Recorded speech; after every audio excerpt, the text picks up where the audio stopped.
The following video contains discussions of sensitive topics that some viewers may find distressing. Viewer discretion is advised. In the fall of 2010, terror quietly gripped the streets of Toronto. It wasn't the work of a calculated poisoner or a stalker lurking in the shadows. Instead, it was something far more terrifying: a phantom gunman pulling the trigger on completely random citizens. For months, police couldn't find a connection between the victims. They were different ages, from different backgrounds, killed in different neighborhoods. But the ballistic evidence told a singular, chilling story. The exact same handgun was being used across the city. By day, the man holding that gun was an aspiring hip-hop artist trying to build a brand around violence. By night, he was proving to himself that his lyrics weren't just performance art.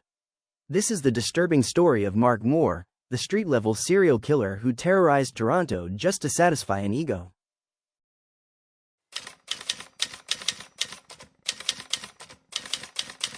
The nightmare began on September 10, 2010.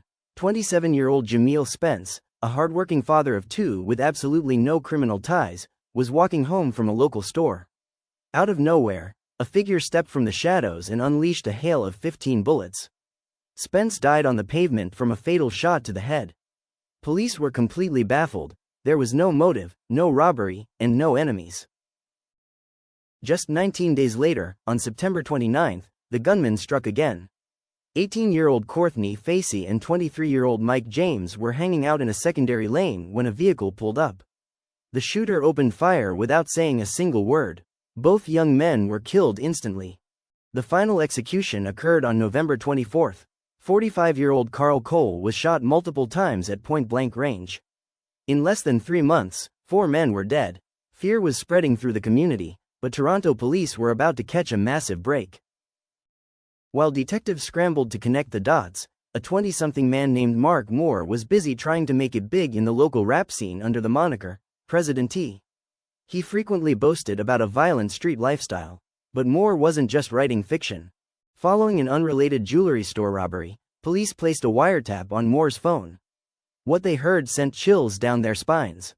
Moore wasn't just a suspect, he was actively bragging about his street dominance. Even more bizarrely, while later being detained in the infamous Don jail, Moore actually called Crime Stoppers himself. Using a fake name, Christopher Parker, he told the operator that Mark Moore was innocent and framed by a police vendetta.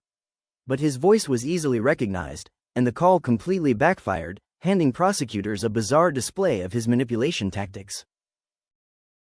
The definitive nail in the coffin came from forensics. Ballistics confirmed that all 4 murders were committed using the exact same firearm. Furthermore, a former associate turned police informant, a local rapper named Kevin Williams, or Mayhem Moretti, testified against Moore, shattering his street alibi. In 2015, Mark Moore stood trial in Toronto. The courtroom dynamic was incredibly tense. Moore maintained a defiant attitude throughout, even attempting to read a rambling, self-penned letter to the court claiming he was the victim of a massive conspiracy. He even referred to his former friend's testimony not as testifying, but as lying. The jury didn't buy the act. In May 2015, Mark Moore was found guilty on 4 counts of first-degree murder. The judge sentenced Moore to life in prison with no chance of parole for 25 years. The judge noted the sheer malice of the crimes, emphasizing that Moore killed simply for the thrill of it, to bolster his terrifying reputation on the streets. Criminologists and journalists quickly pointed out that Moore met the exact legal definition of a serial killer. Multiple murders committed as separate events with a cooling-off period in between. But unlike classic serial killers who target specific demographics, Moore's only criteria was opportunity. Ultimately, the story of Mark Moore is not a story about a rap career or a criminal mastermind. It is a tragedy about 4 innocent men whose lives were stolen for nothing more than a killer's fragile ego. Jameel, Crodie, Mike, and Carl were sons, fathers, and brothers who happened to cross paths with a monster. Mark Moore remains locked away in a maximum security Canadian prison, where he will stay for a very long time. What do you think about this case? Do you think the Canadian justice system did enough by giving him 25 years before parole eligibility? Let me know your thoughts in the comments below. If you want to see more Canadian true crime deep dives, make sure to hit that like button, subscribe to the channel, and turn on notifications. Thank you for watching, and stay safe.